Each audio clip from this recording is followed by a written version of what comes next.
You know what would be good for you, but how do you build that bridge between what you know and what you're actually doing? Physical activity is one of the main reasons why people struggle with pre-diabetes. When we work with diabetes prevention, when I'm coaching people, we're often talking about what is joyful movement to you, and really just reframing that word exercise to joyful movement. You need to aim for 150 minutes of activity this week. For most chronic conditions, that's what we're aiming for. One of the most important parts of the SMART goal framework that sometimes we overlook is it realistic? And is it realistic right now? Welcome to the Pretty Sister Podcast. So happy that you're here today. This is a place of friendship, fun, belonging, and always, hopefully, a little bit of learning too, to go with it. And today I have here Dana Linder. She's a health and wellness coach for Noom. And she's fantastic. And she's also my sister-in-law. And I often want to say my twin, because we not only look a little bit alike, but we are alike in so many ways. We've just been best friends and more like sisters. So today we thought it'd be a fun conversation to talk about what she does, how she coaches, and then I'm going to be a guinea pig and she's going to coach me. And you're going to get to hear us go through that process of coaching to help reach some goals that I have that I don't even know that I have yet, but she's going to dig it out of me and we're going to figure this out together. You have it in you. You just don't know what is in you yet. Yes. So this is going to be your example of how she would help somebody in, or pretend like it's you and answer the questions that she's going to ask. And hopefully through this process, you're going to come away with some goals for yourself that you can set. And this will be fun and fabulous for you too. I'm so excited, Dana. Thank you so much for always sharing your wisdom with me and helping in so many ways. Yeah. No, I love it. It's such a pleasure. This is truly a passion of mine. I love to talk to people about their health and wellness goals, because quite often people have high expectations and high intentions, and they just don't know how to get from what they know would be good for them to actually what they are doing. And that's really where coaching and specifically behavior change therapy is where we like to focus, because there are ways to get you there, but you might just need a little bit of some tender pulling and pushing in order to find out what that is. This is a great topic. I love the new year. I love fitness. I love goal setting, and I love joy. You were talking about finding things that you have joy in, and that's something that's important to me. And I think important to all people as we strive to marry our habits in ways that make us happy, because then we will do them. Right. Which is, I think, one of the critical key components is if we're not, who wants to do things that you don't enjoy? Exactly. You don't. And so I think sometimes at the new year, if you're setting big goals, you want to really think about what do you truly want to do that will make you happy. Because otherwise, you're only going to do it for a short, hot minute, and then you're going to abandon that idea and then move on to something else, or fall back into what's most comfortable and what you're used to doing. You might know that something is important. I can tell you exercise is important. Maybe your doctor has told you exercise is important. That's not really an unknown fact. Most people will agree with you on that.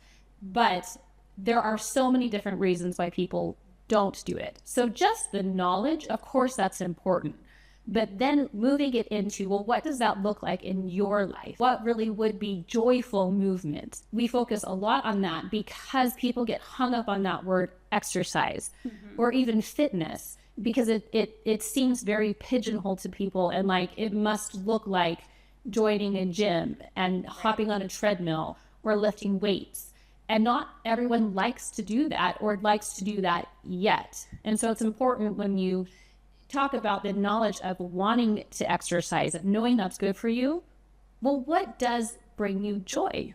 What would make it fun to keep doing? Because you're not going to do it if you don't enjoy it. Yeah. And that's going to look different for all types of people, for everybody, because we're all different people and we all enjoy different things. But I can give you some ideas and some thoughts like that's coming to mind. That's simple is I love to dance, and I will dance in my kitchen. I incorporate that movement with my kids. it's just fun. And I know that's not like long-term exercise, but just I would like to beg to differ, Callie, but you keep going. wear an Apple Watch. And there's been times when we've been on cruises and gone dancing and noticed that we burned more calories dancing than on the treadmill earlier that day in the gym. Right. And then we kind of got in our head like, oh, wow, I can actually be dancing and having fun and still exercising. And I remember that aha. I was like, wow, that's amazing. I didn't even feel like we were exercising. We were just hitting the which, at my age, I don't do very often. Because it was joyful movement. It was joyful movement. And we totally were getting in those steps and getting in the numbers that were very satisfying for my watch. The other thing that I love that really helps me to exercise is that I figured out myself that I'm a social exerciser, that I enjoy going with somebody. I enjoy going on a walk with somebody or going to a fitness class. If I'm by myself, I'll go to on purpose a class because I like to exercise with people. Even if I don't know the people, there's just something for me that is, I enjoy the sociality of it. And then it's enjoyable and fun. So again, you got to figure out exactly what is fun for you. Another thing I love to do is ski. Oh, yeah. Still fun. Great workout. And it's a great workout. And I'm playing. Like, I don't think, when I go skiing, I don't think I'm exercising because I'm playing. Yeah. That's play for me. But yet, that's physical and it's fitness. And it is exercise. And I will wake up the next morning sore because it's like, oh, I used all my leg muscles. I was actually out there working out. Right. But yet I was playing. Because I work with diabetes prevention. So this is a big focus for me because physical activity is one of the main reasons why people struggle with pre-diabetes, because they're not moving enough. And so it's a big barrier for a lot of people because they automatically think that exercise has to look a certain way. But just as you said, there are so many things that people enjoy doing when they're moving, but they don't see it as exercise. So when we work with diabetes prevention, when I'm coaching people, we're often talking about what is joyful movement to you and really just reframing that word exercise to joyful movement. And some people, it may not be skiing, it may not be dancing, but I had a woman who really enjoyed knitting. Okay. Now this took some brainstorming for me. I was like, okay, knitting. Let's see, we're exercising our fingers. Yeah, like I had to really think about this. But that's something she did enjoy, and she felt like it was movement for her because she was holding up her arms. She had to hold up the yarn and you do something movement like that? Well, I'm one of those walking, I like the way you're thinking. You're starting to now say, hey, so how can we incorporate it, right? Well, if you are someone who enjoys knitting and that's very relaxing and therapeutic for you, I don't want to take that time away from you. So what we did is we actually talked more about how do we build in movement with your knitting time. Can you stand more frequently? Can you, can you knit while you're standing? Can you put the knitting down, take a few laps around the house? Now, that might not be a workout in your mind, but for this person, that totally worked. Again, we were meeting her where she was at, which was she really didn't want to give up that time to knit. And so we had to build joyful movement into it. I love that because everybody is at a different place and, with different interests and different skill sets. And so the small and simple steps, no matter where you are, make a difference. Like you're just adding that, okay, what's that next little thing we can add into it? And so when you take that philosophy, whether it's, adding more ski days in or adding, a lap around the kitchen, there's always a place where you can go, where you can just add a little bit more, just that little bit more effort. And then once you build upon that, then you add a little bit more and a little bit more. And that's very encouraging when you think of it that way. Yeah. And if you track your calories, track your steps, track your minutes, whatever it is, but having a record of what you're doing, then you'll start to see when you do add that little bit more, that it actually is adding up over time. So for example, if you know that you've gone to your doctor's office and they've said you need to aim for 150 minutes of activity this week. And you know that that's kind of the goal to aim towards, okay? Yeah. For most chronic conditions, that's what we're aiming for, is 150 minutes of moderate intensity activity. And that doesn't have to be all at once. It doesn't even have to be every day. But once you start tracking those minutes, if you have 10 minutes on a Monday, 10 minutes on a Wednesday, 10 minutes on a Friday, we're up to 30 minutes. And then Saturday, when you have a little bit more time, that's when you add your 60 minutes. Okay, I'm no mathematician, but I'm pretty sure we got up to 90 minutes right now. That's 90 minutes of physical activity that maybe you didn't have the week before. Right. And it was 10 minutes, 10 minutes, 10 minutes. And then when you had more time, you did the full hour. Mm-hmm. The next week, if you continue tracking, maybe you go for 40 minutes. One day during the week, and then 10 minutes the other ones. So you start to build where you can, where your schedule allows. So to your point, when you're adding a little here, a little there, if you track it, and this is what's so important, if you track it, you now know, you have that confidence that what you're doing is actually meeting your goal. Which is so important when it comes to fitness like this, because the effects of it, we don't see immediately. True. It's happening over time, over often a long period of time. Mm-hmm. And therein lies the discouragement that can seep in, because you're not getting that immediate result. Mm-hmm. And so you give up. And that's the tendency, is to give up easily, or to think it's not for me, or I can't do this, and to just have the all or nothing mentality and throw in the towel and forget it. I'm just not going to do anything. Super common. Which is why I'm sure you as a coach becomes so important and critical to help cheer someone along and help them see and recognize those baby steps and those gains that are being made over that long period of time that they maybe can't see.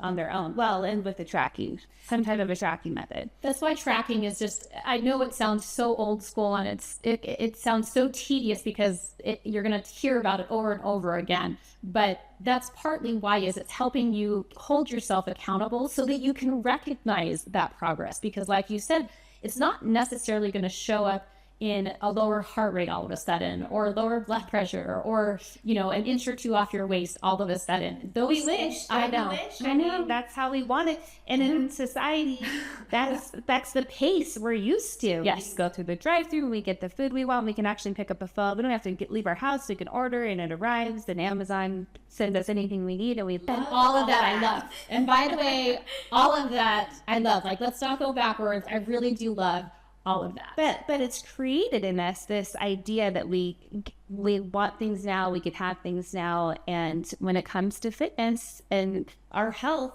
it's a long game. It's a commitment. It's a dedication, and not just, I think it's a love affair with yourself. It's really, you've got to love yourself enough to stay committed. To it. And I think that that's important to remember, that you're worth it. You're worth that commitment. You're worth that, those habits that need to be developed. You're worth and worthy of the joy that you'll have both when you reach your goals and in the journey of reaching your goals, which is why we want to make it fun and enjoyable. I like that you're talking about commitment, and even commitment to yourself, because that's truthfully what, when you make a goal, that's what you're doing, is you're making this commitment to yourself, to your health, to your family, to your relationships. We were talking earlier about exploring your purpose and your why. And if you don't know what you're committing to, whether it be to your own health or to your family, to your relationships, then it's hard to make that commitment. You don't really know what you're committing to. You might think you're committing to an exercise goal, but that's not what you're committing to. You're committing to your values, to show up to your values. That commitment really is so important, but it has to tie back to your values, to your purpose, or else it's going to be fleeting and you're not going to see the real long-term commitment. So let me give you an example. If you were to start out in a relationship with someone, you wouldn't, there's the joke about the girl who calls up every 5 seconds, calling someone when you're apart, and you're like, hey, do you miss me? Hey, do you miss me? It's a little intense. And most people aren't going to do that. You're easing into things because you want to see how it goes, but you're also committed. You're not just going to be flaky about it. And it's okay to go small, like that first date. You're not going to overcommit on the first date. Right. It's okay where you shouldn't. Okay, this is not a relationship discussion. I know our relationship advice would be terrible probably, Yes. but you are committing to yourself. But it's okay to go small, to take that first date for a first week and start to first date yourself. What does it mean to start this commitment on a lower speed is what we should say. So you're still committed, you're still attached to your purpose, attached to your why, but you're taking it slow and in small steps. And that's where, again, I'm going to go back to logging and tracking. That's why that can be so powerful, because you can see that those small steps really add up over time. And you found it by happenstance when you went on the cruise and started dancing. You had something automatically logging for you by tracking your steps. And you were so excited when you saw, even though you weren't, purposely tracking your steps to reach a goal, but you were so excited when it happened. And that's what can happen with logging and tracking. So making logging, tracking as easy as possible. If it's automatic, that would be even better. And with fitness, you really can make it automatic. When we're talking about food tracking, that's so much harder for people. But for fitness, you can track your heart rate, you can track your steps, you can track your downtime, your rest, you can track your stand time. Anyway, there's a whole lot of things that you can track. I love tracking cardiovascular fitness. If you have an Apple Watch, a Garmin, any of those things, they'll track something called a VO2 max. That's how efficiently your body uses oxygen. And that might be a me thing. That might be a place where I geek out. But I love to see that my body slowly over time is using oxygen better. That my body, the cardiovascular fitness is increasing. I love that. Just every bit as much as someone else can see their steps increasing and they get excited about that.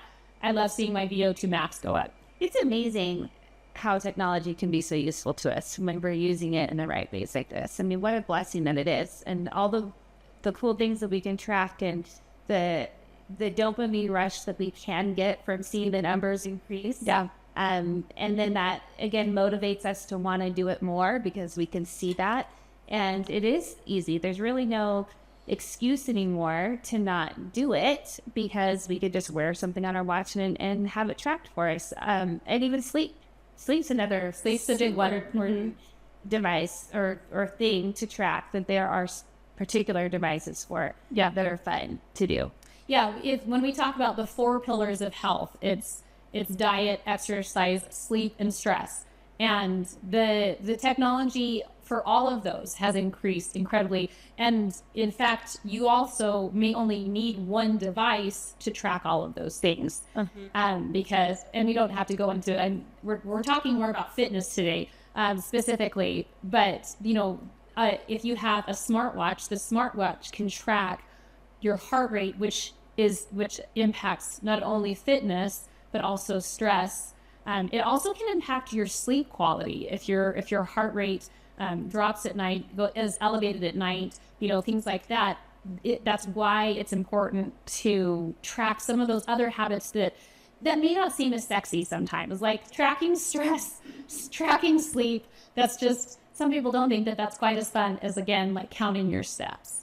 But it's equally important, if not more, in many cases. Yeah. And that's what I think is important to draw some awareness to, is sometimes we think, you've got to be running and doing some really hard things, or at least at the top of the new year when goals are being set. The tendency is to go overboard with some bigger, harder goals. When really, you might just need to sleep some more.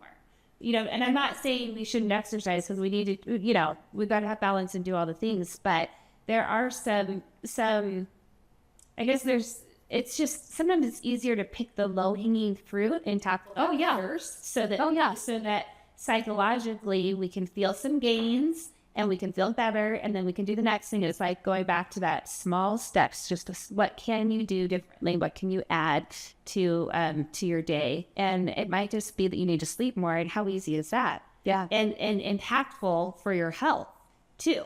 Oh, definitely. And I mean, I just think about for a second, if you don't sleep well, what does that impact the next day? does it impact your desire to exercise?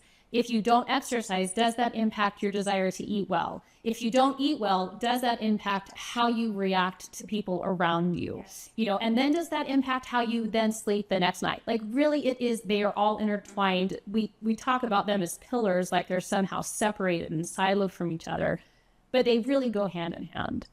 Okay, so Callie, I have a question for you. Okay, so we've been talking about fitness, starting small, and we started talking about things about like being ready to change and how close you are to being ready to change. Some people are gung-ho, some people are very timid and like a little hesitant on committing to too much, right? Right. Especially because New Year's and New Year's resolutions can seem a little overwhelming to people. What about you? What's your stage of readiness when it comes to committing to a fitness goal specifically? My stage of readiness. I think in general, I'm always up for a challenge. I'm somebody who loves change. I love, especially if I'm getting invited to do something with a friend, because I said I'm very social. This is why I love Pretty Sisters and doing things as a group. So I would say my readiness level is pretty high. In general, when we're talking about a big idea or a task or a plan or a trip or something really fun, Yeah. I'm like the girl who's going to say, yes, let's go. Now, where I would admit or say, I think maybe other people have this problem too, is the motivation.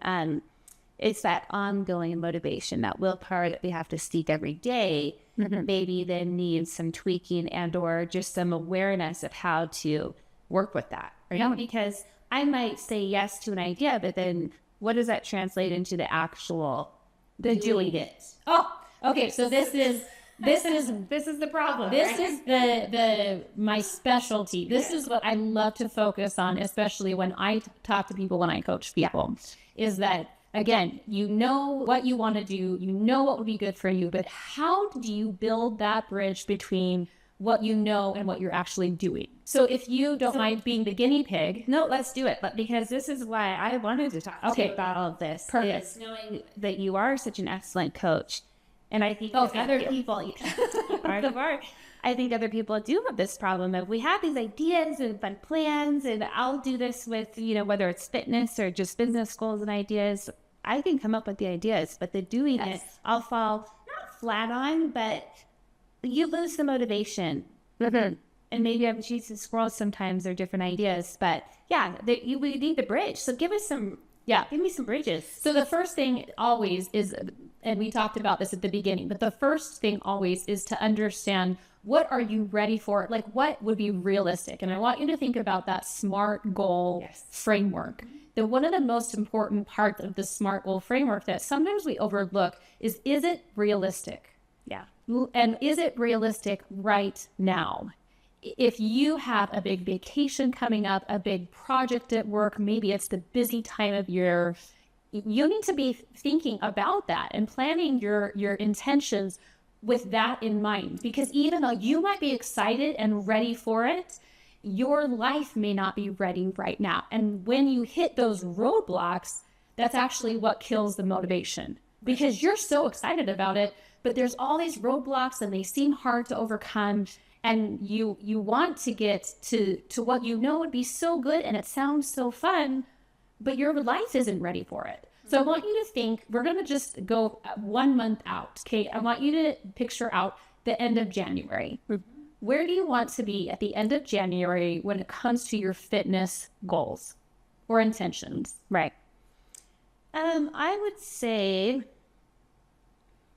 I think it would be fun specifically to be going to fitness classes with my daughter, because she's wanted me to do this with her. And I kind of, dragged my feet because I have, my Peloton at my house. I have some different things that I've been comfortable within my own routine at home. But I would like to actually support her and her goals. And I know that I know myself well enough, and probably others have this issue too. I know that I don't push myself and work out as hard on my own when I'm just leaving it to myself as I do when I go to a fitness class and go to the gym and then exhausted after, because we've all worked out together, and I know it's a better workout. Yeah. So I think doing that with her 3 times a week would be a great habit for us to develop in the new year? Over the next month. Okay, so over the next month, really getting a solid routine down where you're exercising with your daughter, and that you guys have figured out classes or whatever, a schedule, so that you can get there together at least 3 months, or I'm sorry, three times a week. So I like it. I can already see you're getting specific with this goal. I can already tell what your values are here. You really value people, you value relationships, you value your daughter. And that's, again, that's that commitment that you're willing to invest in, because this goal is now attached to something that's attached to your values. It's your purpose, your why, and it's it's motivating, it's fulfilling to you. Yes. That's much more likely than if you said to me, I want to lose 5 pounds in January. There's nothing wrong with losing 5 pounds, but 5 pounds for what? Right. Is it 5 pounds so that you'll be in a better situation, to exercise with your daughter? Then I would say, okay, that makes sense. Yeah. Okay. Well, and I would think if I'm looking, so we maybe did it backwards, because I started with that value piece of what I want to do with her. But if I'm looking just physically, I don't have a weight goal in mind, but I do, as I'm aging, I do find that I was mentioning to you the other day, I've got some tendonitis in my elbow. I've had some soreness in my lower back, and I have felt like some of that is stemming from me needing to be stronger. Like that I need to strengthen my core possibly a little bit, just strengthen myself so that as I continue to age, that I am not as sore and I'm able to continue. And I know that what's tricky when you do have a little bit of an injury is that you do have to rest it. So I want to be careful in the ways that I do push forward, because I don't want to injure myself further. I don't know if I'm injured as much as, I'm sore. Yeah. So I need to balance that out. But I want to, I'm at this age of life, I'll say it, what am I, 51? You're at the age where you don't know your age. Yeah, exactly. Where you stop counting because you're like, I don't know that I want to keep track of this anymore. Doesn't even matter. It doesn't matter. But it does matter, actually, because being healthy matters to me as I'm aging, and I want to age.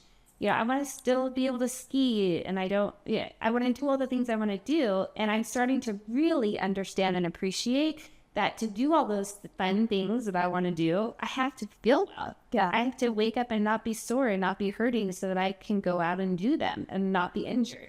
So to me, a lot of this is about wanting to be strong so that my body can hold up with my goals. Yeah. I like that. And you're tying it again to a value that's important to you. So now I'm seeing that not only do you want to exercise, let's say 3 times a week with your daughter, but you really want to focus on strength. Yes. Strength training. Yes. Okay. So does it have to be a class?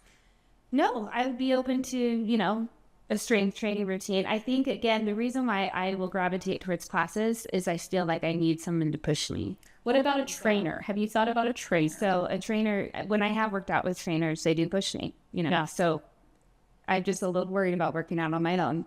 I can do cardio, I can set a goal and I'm going to run for 3 miles and I can do that.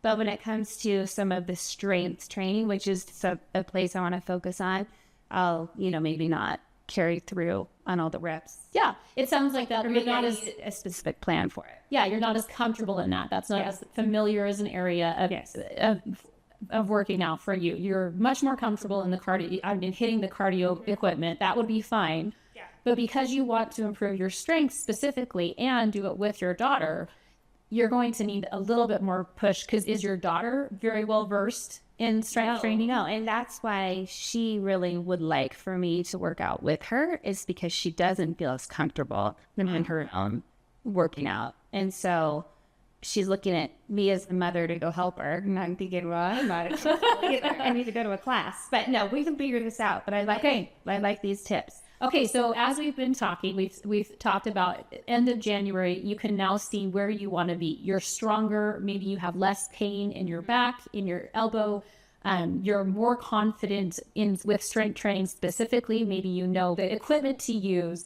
You're more comfortable in a gym or what classes to go to. You found that. That's the end goal that you're now envisioning. And I would love to, at the end of that, and And maybe I would continue doing it with her, but I would love for her to then now have more confidence, more familiarity, because truly, because I do have a home gym and a Peloton and things I enjoy and even beautiful mountains to go, or foothills to go run out. I like to go. Oh no, these are mountains. Yeah, these are mountains.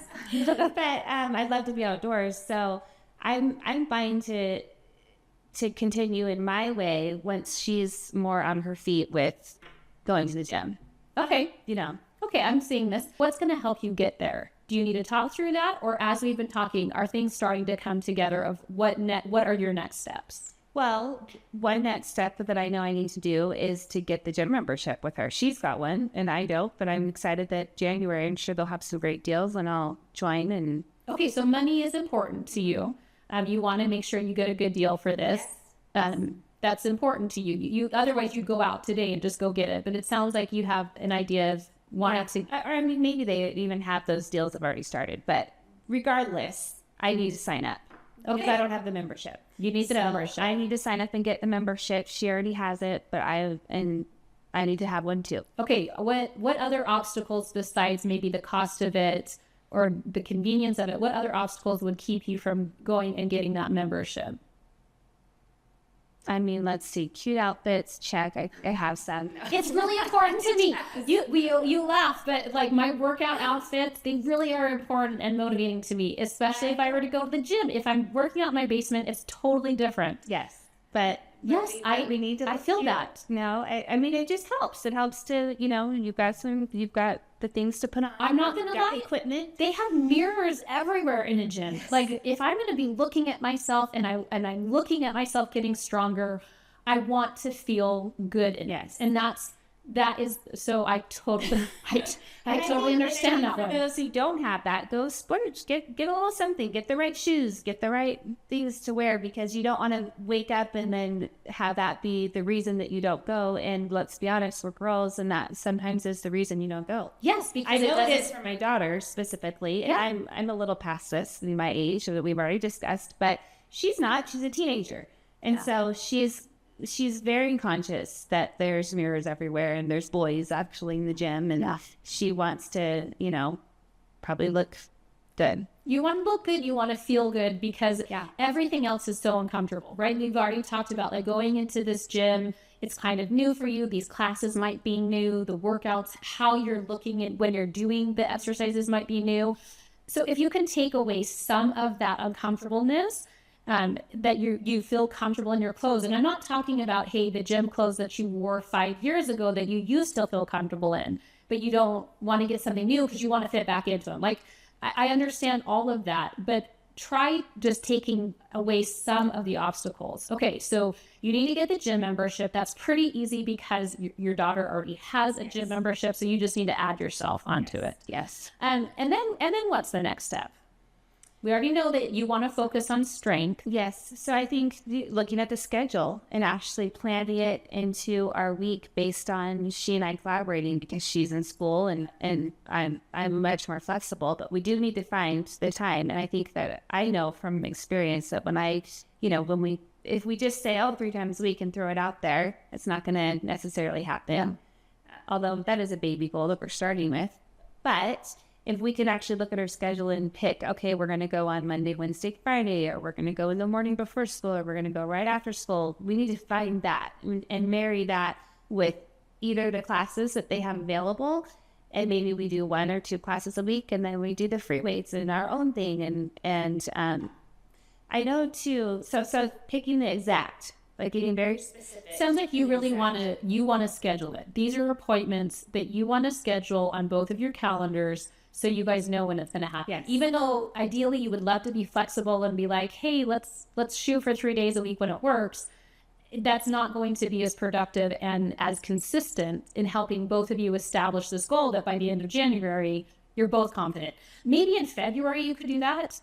Maybe that you can reassess in February looks more flexible. But January, it sounds like you want to be more scheduled because this is new. Well, and I think too, I find that we could schedule it, and then if something pops up, we can adjust. Yeah. But let's have the intention that we know when we're doing this. Let's plan it. We plan for success. We plan it into our schedule. We know what days we're going to head to the gym.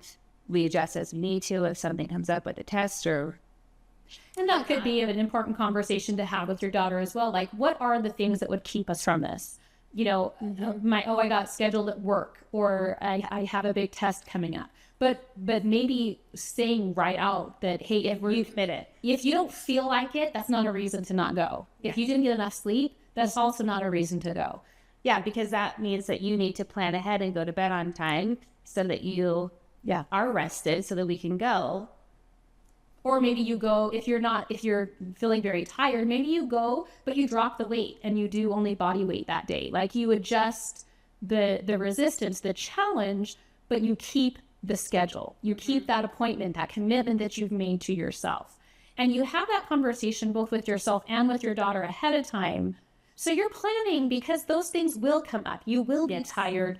You will maybe get a cold. You will have a work shift come up. There will be a storm and it's going to be cold. Exactly. You're not going to want to go outside. All of those things. Yeah. All of those things are important to just talk through when you're starting to establish this new routine that, again, both of you are committed and excited about, and you really want to make it happen.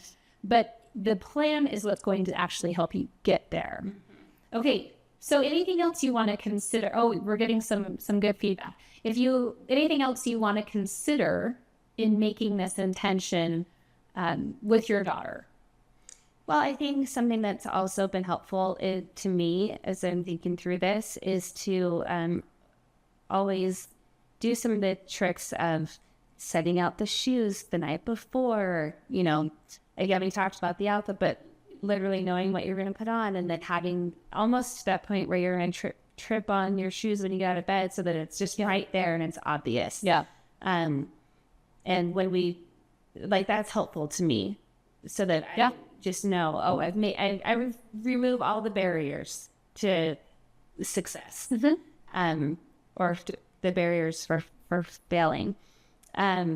So that's something I want to do. And I also think that it's helpful for me that when we do pick the time, that we're kind of stacking it with other habits. I love that concept of habit stacking. It's like, we're going to already do this, so now let's do this. And we're going to just plan it, just slide right in so that it can become an automatic behavior for us. Yeah. I'm going to bring up one other just challenge that might come up. And that's, I think I have two in mind for your case specifically. The first one is, what if your elbow is hurting? What if your back is hurting? So some of the pain that you're already experiencing that you're concerned about, what are you going to do if it hurts? The second one is, what if your daughter doesn't want to go with you? What will you do? Well, I would say on the pain, I would think that I adjust and do something that's not hurting it, right? I mean, I still would want to do it, but maybe I need to walk. Maybe I need to do legs and not arms. Mm-hmm. I think that there's something I can do. Yeah. And so I think if I stay committed to the goal and just know that I'll work on, the body parts that aren't hurting. And I think that that's important because to know, I think as we look at our bodies as a whole, the pain might be in one area, but like how I mentioned, I feel like I need to strengthen my core. Doing that is going, I believe, help my back. Oh, for sure. Yeah. And so I don't need to work on my back. I need to work on another area. And since we're a whole body that's all attached, these efforts, I believe, are going to help the parts that are hurting. Mm-hmm. Even though I'm not working on the parts. Yeah. You guys might, especially with your goal to strengthen your core, you might want to look at like a Pilates class first. Mm-hmm. Pilates, yoga, something like that is going to be much more gentle on the extremities. Yeah. While it strengthens your core. Pilates especially is very focused on core work. Mm-hmm. So maybe that's even more so than a typical strength training class. Some classes have, they're called a body pump or things like that. And they're going to focus more on the extremities first, and core is like the side. Whereas if you do a Pilates, you're going to focus on core first and then the extremities afterwards. In fact, I'm just going to throw this out. Mm-hmm. You may actually want to look into a Pilates studio. Yes. And maybe you actually just go and take this week or next week and just start trying different kinds out, because you might really love the Pilates, the reformer machines that they use. It's supposed to be very gentle on your joints. And yes, your daughter already has a gym membership, but hey, this is about you. You're leading the ship, Right. and they'll follow. And so maybe you do what's most important for you. Those Pilates classes have been wonderful. The other thing is just that, oh gosh, now I forgot. Oh, it was, what am I going to do if she can't do it? Yes. And I think that I would still do it myself, because I've been mothering for a long time. This is my youngest of 5 kids. And so my experience has been that I lead by example. Yeah. And so even if she doesn't want to go, but she sees me staying committed to the goal that we set together, then hopefully she'll be motivated by doing that and seeing that I'm committed to this and this is important, and she'll, be more apt to go the next time. So I would say I would keep with it. Yeah. So while it's for her in theory, it really is for you. Yeah. And she's like a side bonus. Right. I mean, I want to be strong and I want to be healthy. And I think that a lot of times as moms, we do set goals and we're doing things for our family, for our kids and for our children, our spouses, and all the ways that we serve as moms and women. I mean, it's just a big part of who we are. And I think that we are always going to be more successful in doing that, or just in our overall happiness, health, joy that we started off talking about, when we are doing things for ourselves first. It's that the concept that we do need to take care of ourselves so that we can take care of others. Yeah. And if we lose ourselves in just this kind of self-sacrificing mode of we're always just doing it for other people, then we're going to find ourselves not taken care of and not in our best, ability, fitness or otherwise, to take care of the people we love. So it's always in our very best interest to take care of ourselves. Yeah. Okay. Last question. Now that we've talked a little bit more about this goal, this intention, this is my favorite part. What's your reward? Oh, I'm really good at rewards. And a lot of us are actually, I have people who've really struggled with rewards. They have a hard time not doing food rewards. And so that breaking out of the food reward is really hard. So tell me, what makes you so good at rewards, and by getting to the end of January, or even if you need to do a short-term reward, what are the rewards you're thinking of? The rewards, let's see it. Oh boy, just off the top of my head, what would be a reward? I mean, it would be really fun to, and again, if we're taking food off the table, which is fine because I love so many things, but it'd be fun for us to go pick out an outfit, or, just like some little shopping type moment, or it would be fun for us together to go celebrate by doing like a fun activity that we haven't done before. Some like trying something new. I think that she and I both would skydiving. Well, that would be really fun. I would that indoor skydiving. Oh, they have those. I've heard about that. That would be really fun. And I'm sure your core strength would really be important there. So indoor skydiving. Yeah. I think that's exciting. Just something like, oh, we haven't tried that. Let's go do this together. Would be a fun reward. And I think it would be more fun and motivating if we, obviously, if we discuss what that reward will be together. Discuss it together. So what's something that would be fun that we'd like to do and go try. Most people, we fall into what's comfortable, and we're doing kind of our same routines. And there's a lot of fun things that we do regularly, like we'll go to the movies or we go skiing together. Yeah. But what's something that we haven't done? There's tons of stuff out there.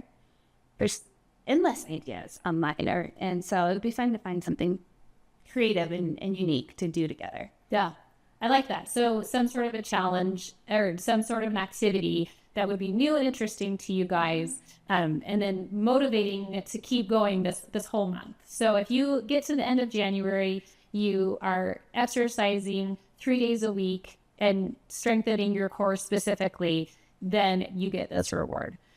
How do you feel about this? I mean, I know you already are excited about fitness, but you mentioned that it's always the connection between what you know and what you're actually doing that is the challenge. Right. What are we missing, or what in this conversation has been helpful to get you to actually meet your intention? I think You want to do it with me each time? No.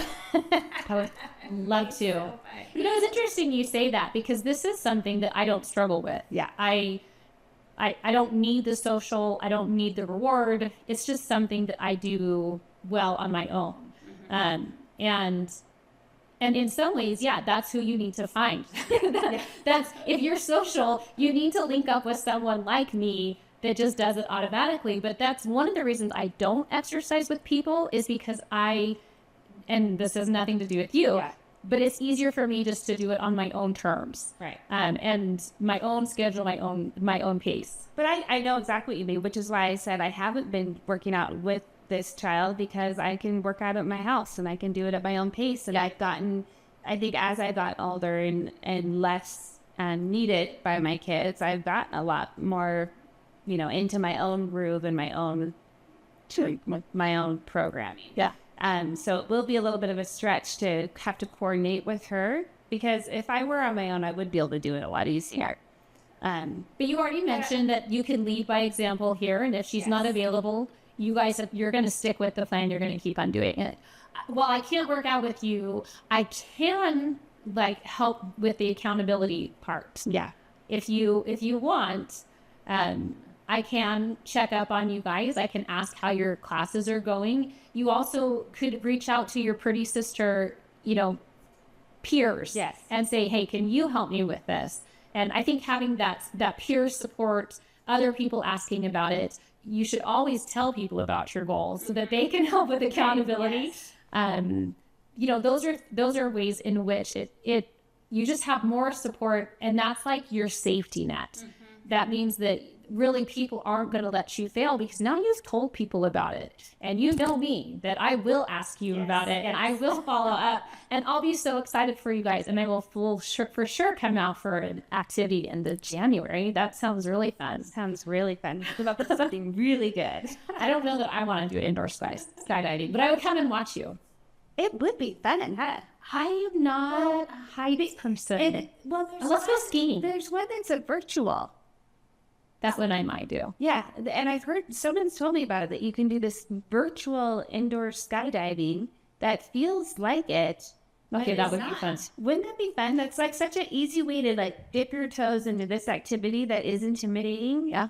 But to do it virtually. Okay, if you exercise 3 days a week, and that's not even that you have to do it every single day or every single week. Like there could be a week where something goes wrong or whatever, but your intention was just by the end of January, you're in a routine. Yeah. So you've built in some flexibility, problem solving for the month. Mm-hmm. But if you get to that point where you feel confident, you found a routine, you found classes that you like, even if your daughter's not going with you, we are going to do in a virtual skydiving activity the end of January. Who would have thought this conversation was going to turn into this? Everyone listening, I had no idea what I was getting into. No, I love you asked me to come on. You asked to talk about this. And now we've told people. Yes, yeah, there's already the hundreds of people listening and have heard it. So we're in for it, man. We're going to tell you all about it next month. And we'll come on and we'll talk about it again. Let's do it. Let's do it. We're going to tell you about skydiving. We're going to tell you about there's probably going to be how strong your new core. I can't. My daughter's what is one way in which that you will know you've gotten stronger? That's a good question. I am hoping that I'm going to have less pain in the other areas. Yeah, it's all about that pain management right now. I feel like, because when I'm feeling this weakness, in my back I guess that's the thing in my mind. I'm associating this pain that I'm feeling to weakness, and I want to feel stronger. And you're more capable. You're very right in that it's because you're all connected, because your core is really what holds everything up. You can feel that residual pain in the extremities. The darndest thing about pain is that it takes time. Yeah. And so if you're not pain free by the end of the month, I hope at least that you have managed it and you've mitigated it, that it's not getting worse. I'm hopefully not going to, and I ski. And so we're into the season where we'll probably be skiing a couple times a week, or at least once, we'll say. I'm hopefully still able to do that. Yeah. And that's also one of my motivations. I want to stay skiing. I want to ski into, for many, many years. Yeah. But I feel like I need to be strong and healthy to do that. Yeah. Okay, so I think we've gone over all of the ins and outs. Thanks for talking about this, Callie. It was a really good conversation. Thank you so much. All right, we're following up. This great coaching. Yeah, we're following up at the end of January. Okay. This has been so much fun to talk through with you. I didn't even realize that we've come away with such a great plan for January. Yeah. Yeah, so this is really helpful, and I can see how just listening to you go through the process, I see how you're such a good coach. Oh, thank you. Because I didn't even consider so many of the things that we talked about, and yeah, this is going to be great. I'm so excited. I'm excited too because I'm going skydiving. Yeah, virtual skydiving at the end of January, and you can bet that because I want to do that, I'm going to encourage you to hold up to your end of this deal. This is why you always want to incorporate joy into everything that you do. and a pretty sister. Yes, and pretty sister. With that combination, you're going to be set up for success always. So yeah. Thank you so much, and thank you for joining and listening in today on the Pretty Sister podcast. I hope that you are going to have a very fantastic week. Put some of this into practice, set some goals, have some fun, have a lot of joy, and most importantly, stay pretty. We'll see you next week.